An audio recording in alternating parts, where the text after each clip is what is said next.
Isaac Newton was born in Lincolnshire, England, on Christmas Day, 1642.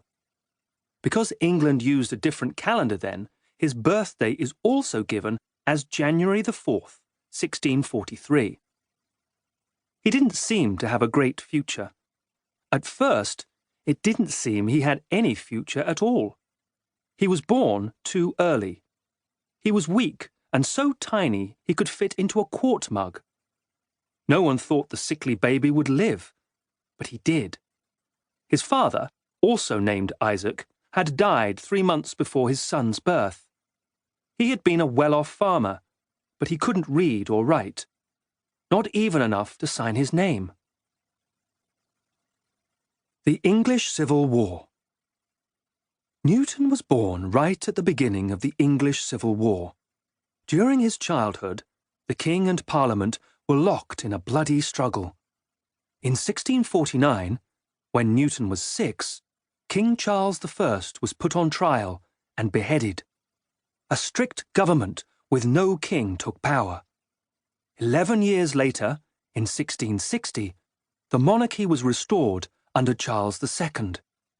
Although Newton's family was not personally involved in the war, the violence and uncertainty of the time had an impact on his childhood. When Isaac was only 3, his mother, Hannah, got married again to a minister named Barnabas Smith. Smith wanted a wife, but not a son. Hannah agreed to move into her new husband's house, leaving Isaac behind with her parents. Little Isaac almost never saw his mother, and he was very lonely. Sometimes he would climb a tree so he could stare at his mother's new home. He hated his stepfather so much that he imagined burning down the house with him in it. When Isaac was 10, however, his stepfather died. His mother moved back, bringing with her a half-brother and 2 half-sisters for Isaac. Isaac went to the little local village school, which didn't teach much beyond how to read. He seemed unusually intelligent, so Hannah decided to send him to a better school. The King's School was 7 miles away, too far to walk, so Isaac lived with the Clark family in town. The family later said that while he lived there, Isaac fell in love with Clark's daughter, Catherine. If this is true, she was the only girlfriend he ever had.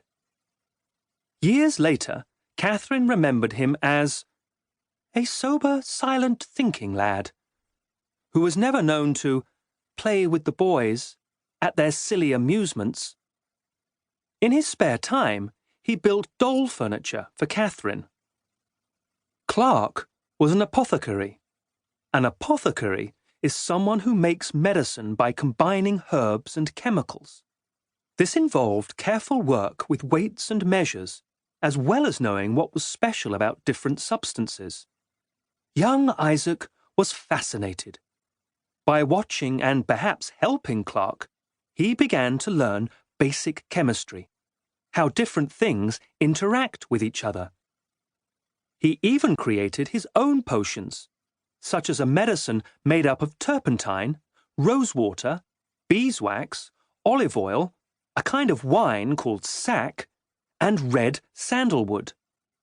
This was meant to protect him from a deadly disease called tuberculosis.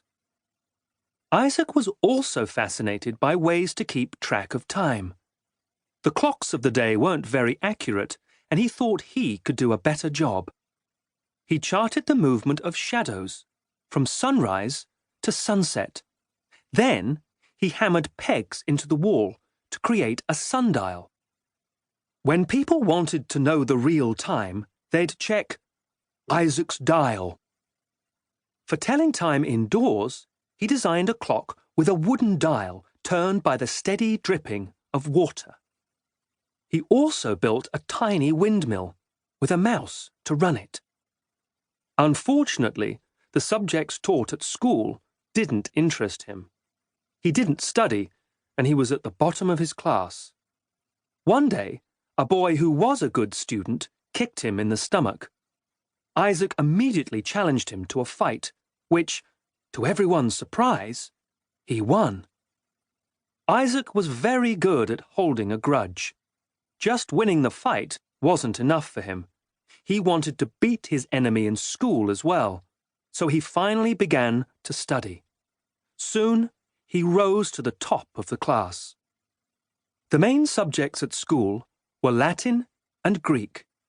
Both would be useful to him later on, because almost all the most important books and articles were still written in these languages. He may have also learned some simple, useful arithmetic and geometry. Hannah thought of education mainly as a way to make her son a good farmer. Soon, she decided it was time for him to practice running a farm, so she took him out of school. The idea of growing crops and taking care of animals bored Isaac. He deliberately did a bad job.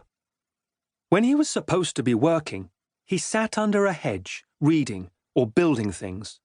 Once, when he was supposed to watch the sheep, he let them run into a neighbour's field and eat the crops. His mother was hauled into court and had to pay a fine after that happened. Isaac was not turning into the kind of farmer his mother hoped for.